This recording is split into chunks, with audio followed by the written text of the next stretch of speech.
நம்ம சேனல் தொடர்ந்தாப்புல நீங்கள் வீடியோக்களை பார்க்க நினச்சிங்கன்னா இதுவரை நம்ம சேனலை சப்ஸ்கிரைப் பண்ணுங்கள் கீழே பெல் சிம்பல் இருக்கும் அதையும் கிளிக் பண்ணுங்கள். சரி வாங்க நம்ம வீடியோக்குள்ளே போகலாம். வணக்கம் நண்பர்களே.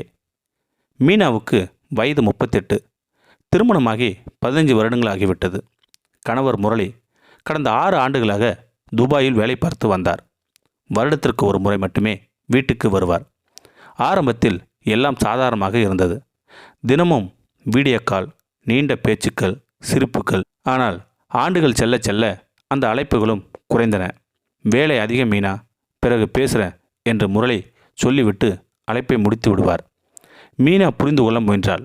ஆனால் இரவு நேரங்களில் தனியாக அமரும்போது அந்த பெரிய வீட்டின் அமைதி அவளை வாட்டியது. அதே தெருவில் புதிதாக குடியேறினான் அரவிந்த். வயது 32, பள்ளி ஆசிரியர், அமைதியான குணம். ஒரு நாள் மின்சாரம் இல்லாத மழை. இரவில் மீனாவின் வீட்டின் முன் விழுந்த மரக்கிளியை அகற்ற உதவினான் அரவிந்த். ரொம்ப நன்றி தம்பி என்றாள் மீனா. இதில் என்ன இருக்காக்கா என்று சிரித்தான் அரவிந்த். அந்த சிரிப்பில் ஒரு நம்பிக்கை இருந்தது. அதன் பிறகு சாதாரண அக்கம்பக்கத்து நட்பாக ஆரம்பித்தது. காலை வணக்கம், மாலை தேநீர், சிறிய உரையாடல்கள். மீனாவுக்கு பல வருடங்களுக்கு பிறகு யாரோ ஒருவர் தனது பேச்சை கவனமாக கேட்பது போல் உணர்ந்தாள். ஒரு நாள் அரவிந்த் கேட்டான், நீங்கள் எப்பவும் சிரித்து பேசுகிறீங்க, ஆனால் கண்களில் ஏதோ சோகம் இருக்குது. அந்த கேள்வி மீனாவின் சில நொடிகள் அமைதியாக்கியது. சில நேரம் தனிமை கொஞ்சம் கஷ்டமாக இருக்கும் என்றால் மெதுவாக மீனா. அந்த நாளுக்கு பிறகு இருவரின் நட்பு இன்னும் ஆழமானது. ஆனால் அவர்கள் இருவருக்கும் ஒரு எல்லை இருந்தது. அந்த எல்லையை யாரும் தாண்ட விரும்பவில்லை. ஏனென்றால் மீனா தனது குடும்பத்தை மதித்தாள். அரவிந்தும் அவளை மதித்தான். ஆனால் இதயத்தில் எழுந்த உணர்வுகளை மறைப்பது எளிதாக இல்லை. மீனா அந்த இரவு தூங்க முடியவில்லை. அரவிந்த் கேட்ட ஒரு கேள்வி அவள் மனதில் திரும்ப திரும்ப ஒலித்தது. உங்கள் கண்களில் ஏதோ சோகம் இருக்கு. பல வருடங்களாக யாரும் அவளிடம் இப்படி கேட்டதே இல்லை. கணவர் முரளி வெளிநாட்டில் இருந்தார். பணம் அனுப்பினார். வீட்டுக்கு தேவையான எதுவும் குறையவில்லை. ஆனால் மீனாவின் மனதில் ஒரு வெற்றிடம் இருந்தது. அதை பணத்தால் நிரப்ப முடியவில்லை. அடுத்த சில நாட்களில் அரவிந்தும் மீனாவும் அடிக்கடி பேச ஆரம்பித்தார்கள். காலை நடைப்பயிற்சி, மாலை தேநீர், வீட்டு தோட்டத்தில் பூக்கள் பற்றி உரையாடல், சின்ன சின்ன விஷயங்கள். ஆனால் அந்த உரையாடல்கள் மீனாவுக்கு பெரிய ஆறுதலாக இருந்தன. ஒரு நாள் மாலை மழை பெய்து கொண்டிருந்தது. மீனா வீட்டின் முன் நின்று மழையை ரசித்து கொண்டிருந்தாள். அப்போது அரவிந்த் ஒரு குடையுடன் வந்தான். மழை பிடிக்குமா? ரொம்ப பிடிக்கும் எனக்கு. இருவரும் சில நிமிடங்கள் அமைதியாக மழையை பார்த்து கொண்டிருந்தார்கள்.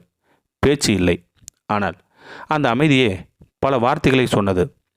அந்த இரவு மீனா தனது கணவருக்கு அழைத்தாள். முரளி வழக்கம் போல் பிஸியாக இருந்தார். சரி மீனா, நாளைக்கு பேசலாம். அழைப்பு முடிந்தது. மீனா கைபேசியை பார்த்து கொண்டே இருந்தாள். திருமணமான பிறகு முதல் முறையாக தன்னுடைய வாழ்க்கை பற்றி அவள் யோசிக்க ஆரம்பித்தாள் மீனா. ஒரு நாள் அரவிந்த் பள்ளியில் நடந்த நிகழ்ச்சிக்கு மீனாவை அழைத்தான். நீங்கள் வந்தால் எனக்கு சந்தோஷமாக இருக்கும்.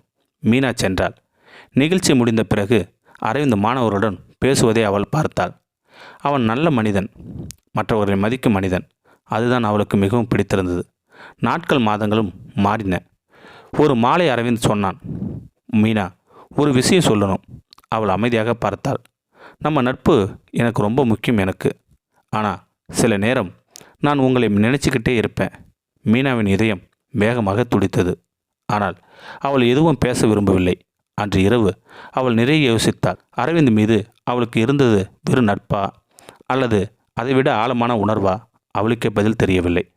அதே நேரத்தில் ஒரு எதிர்பாராத செய்தி வந்தது. முரளி திடீரென்று இந்தியா திரும்பப் போகிறேன் என்று சொன்னார். 6 வருடங்களுக்கு பிறகு நிரந்தரமாக வீட்டுக்கு வர முடிவு செய்திருந்தார் முரளி. இந்த செய்தி மீனாவை மகிழ்ச்சியடைய செய்ய வேண்டும். ஆனால் அவள் மனதில் ஒரு குழப்பம் உருவானது. முரளி வீடு திரும்பிய நாள் வந்தது. வீட்டில் சந்தோஷம், உறவினர்கள் வரவேற்பு எல்லாமே இருந்தது. ஆனால் முரளி மாறியிருந்தார்.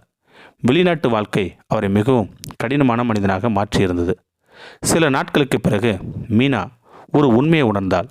அவளுக்கு தேவையானது பணம் அல்ல, அவளது மனதை புரிந்து கொள்ளும் ஒருவர். அதை முரளியிடம் சொல்ல வேண்டும் என்று முடிவு செய்திருந்தாள். ஒரு இரவு இருவரும் நீண்ட நேரம் பேசினார்கள். பல வருடங்களாக சொல்லாமல் வைத்திருந்த வேதனைகளை மீனா பகிர்ந்தாள். முரளி அமைதியாக கேட்டார். பிறகு மெதுவாக சொன்னார் முரளி, நான் குடும்பத்துக்காக பணம் சம்பாதிச்சேன். ஆனால் உன் மனசு எவ்வளவு தனிமையில் இருந்தது தான் கவனிக்கவில்லை. மீனாவின் கண்களில் கண்ணீர் வந்தது. அந்த நாளுக்கு பிறகு முரளி மாற முயன்றார். மீண்டும் கணவன் மனைவியாக நெருக்கமாக பேச ஆரம்பித்தார்கள். ஒன்றாக வெளியே சென்றார்கள். நேரம் செலவழித்தார்கள். சில வாரங்களுக்கு பிறகு மீனா அரவிந்தை சந்தித்தாள். என் வாழ்க்கையில் நல்ல நண்பனாக இருந்ததுக்கு நன்றி. அரவிந்த் சிரித்தான். நீங்கள் சந்தோஷமாக இருந்தால் அதுவே போதும். இருவரும் ஒருவரையும் மதித்தபடி பிரிந்தார்கள். சில காதல்கள் திருமணமாக மாறுவதில்லை. சில உணர்வுகள் வாழ்க்கையை மாற்றும் பாடமாக மட்டும் இருக்கும். மீனாவுக்கு அரவிந்துக்கும் அது அப்படிப்பட்ட ஒரு நினைவாகவே இருந்தது. இந்த வீடியோ பற்றி கருத்தை கீழே இருக்கிற கமெண்ட் செக்ஷன் சொல்லுங்கள். அப்படியே நம்மளுடைய சேனலை சப்ஸ்கிரைப் பண்ணுங்கள். கீழே பெல் சிம்பல் இருக்கும், அதையும் கிளிக் பண்ணுங்கள். தேங்க்யூ ஃபார் வாட்சிங்.